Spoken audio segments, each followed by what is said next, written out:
वक्त हो सकता है। अर्जुन का कृष्ण से संबंध सखा रूप में था। निसंदेह इस मित्रता साख्य भाव तथा भौतिक जगत में प्राय मित्रता में आकाश पाताल का अंतर था। यह दिव्य मित्रता है जो हर किसी को प्राप्त नहीं होती। निसंदेह प्रत्येक व्यक्ति का भगवान से सीधा संबंध होता है और यह संबंध भक्ति की पूर्णता से ही जागृत होता है। किंतु वर्तमान जीवन की अवस्थाओं में हमने न केवल भगवान को भुला दिया है, अपितु हमें भगवान के साथ अपने शाश्वत संबंध को भी भूल चुके हैं। लाखों करोड़ों जीवों में से प्रत्येक जीव का भगवान के साथ नित्य विशिष्ट संबंध है। यह फल, यह स्वरूप कहलाता है।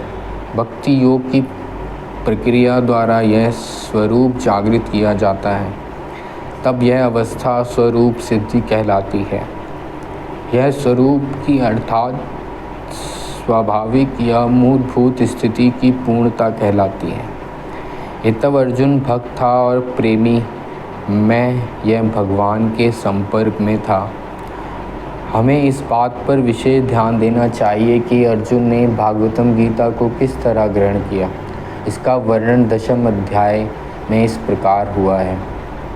अर्जुन ने कहा, आप भगवान परम धाम पवित्रम परम सत्य हैं। आप शाश्वत दिव्य आदि पुरुष अजन्मा तथा महानतम हैं। नारद, असित, देवल तथा व्यास जैसे समस्त महामुनि आपके विषय में इस सत्य की पुष्टि करते हैं। और जब आप स्वयं मुझसे इसकी घोषणा कर रहे हैं, हे कृष्ण, आपने जो कुछ कहा उसे पूर्ण रूप से मैं सत्य मानता हूँ। हे प्रभु, ना तो देवता और ना असुर ही आपके व्यक्तित्व को समझ सकते हैं।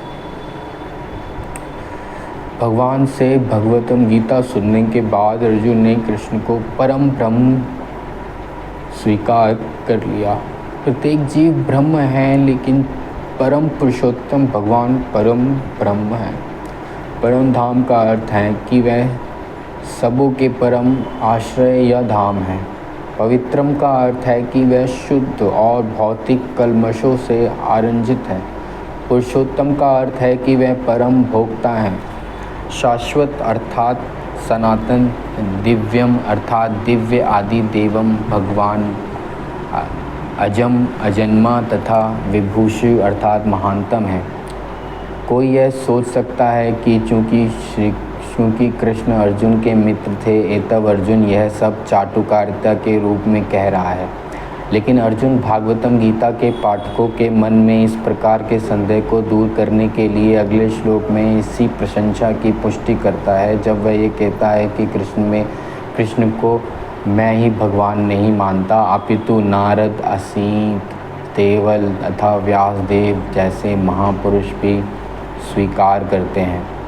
वह सब महापुरुष हैं जो समस्त आचार्यों द्वारा स्वीकृत वैदिक ज्ञान का वितरण करते हैं।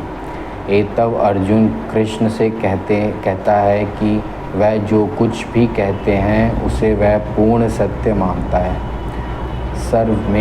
सर्वमेत आप जो कुछ कहते हैं उसे मैं सत्य मानता हूँ। अर्जुन ये भी कहता है कि भगवान के व्यक्तित्व को समझ पाना बहुत कठिन है। यहाँ तक कि बड़े बड़े देवता भी उन्हें नहीं समझ पाते। ये तब मानव भक्त बने बिना भगवान श्री कृष्ण को कैसे समझा जा सकता है। ये तब भागवतम गीता को भक्ति भाव से ग्रहण करना चाहिए।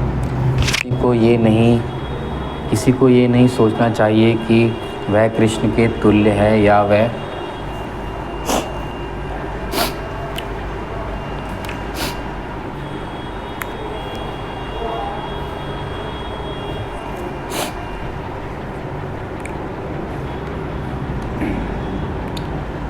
ना ही ये सोचना चाहिए कि कृष्ण सामान्य पुरुष हैं या कि एक महानतम व्यक्ति हैं। भगवान श्री कृष्ण साक्षात पुरुषोत्तम भगवान। तब भागवतम गीता के कथा अनुसार वह भागवतम गीता को समझने का प्रयत्न करने वाले अर्जुन के कथा अनुसार हमें सिद्धांत रूप में कम से कम इतना तो स्वीकार कर लेना चाहिए कि कृष्ण भगवान हैं, और उसी विनती भाव से हम भागवतम गीता को समझ सकते हैं। जब तक कोई भगवतम गीता का पाठ विनम्र भाव से नहीं करता तब तक उसे समझ पाना अत्यंत कठिन है, क्योंकि यह एक महान रहस्य है। तो भगवतम गीता क्या है? भगवतम गीता का प्रयोजन मनुष्य को भौतिक संसार के अज्ञान से उबारना है। प्रत्येक व्यक्ति अनेक प्रकार की कठिनाइयों में फंसा रहता है। जिस प्रकार अर्जुन भी कुरुक्षेत्र में युद्ध करने के लिए कठिनाई में था, अर्जुन ने श्री कृष्ण को शरण ग्रहण कर ली और फलस्वरूप इस भागवतम गीता का प्रचार हुआ। न केवल अर्जुन वरन हमें से प्रत्येक व्यक्ति इस भौतिक अस्तित्व के कारण चिंताओं से पूर्ण है। हमारा अस्तित्व ही अनअस्तित्व के परिवेश में है। वस्तुतः हमें अनास्तिक से भयभीत नहीं होना चाहिए।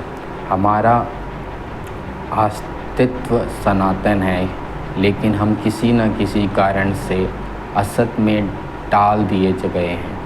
असत का अर्थ उससे है जिसका अस्तित्व नहीं है। कष्ट भोगने वाले अनेक मनुष्य में केवल कुछ ही ऐसे हैं जो वास्तव में ये जानने के जिज्ञासु हैं कि वे क्या है और वह इस विषय स्थिति में क्यों डाल दिए गए। आदि जब तक मनुष्य को अपने कष्टों के विषय में जिज्ञासा नहीं होती, जब तक उसे यह अनुभूति नहीं होती कि वह कष्ट भोगना नहीं अपितु सारे कष्टों का हल ढूंढना चाहता है, तब तक उसे सिद्ध मानव नहीं समझना चाहिए। मानवता तभी शुरू होती है जब मन में इस प्रकार की जिज्ञासा उदित हो कि ब्रह्म सूत्र में इस जिज्ञासा को ब्रह्म जिज्ञासा कहा गया है।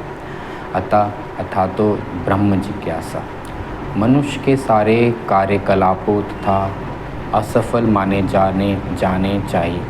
मनुष्य के सारे कार्यकलाप तब तक असफल माने जाने चाहिए जब तक कि वह पर ब्रह्म के स्वभाव के विषय में जिज्ञासा ना करे। तब जो लोग यह प्रश्न करना प्रारंभ कर देते हैं कि वह क्यों कष्ट उठा रहे हैं, वह कहाँ से आए हैं और मृत्यु के बाद कहाँ जाएंगे, वह ही भागवतम गीता को समझने वाले सुपात्र विद्यार्थी हैं। निष्ठावान विद्यार्थी में भगवान के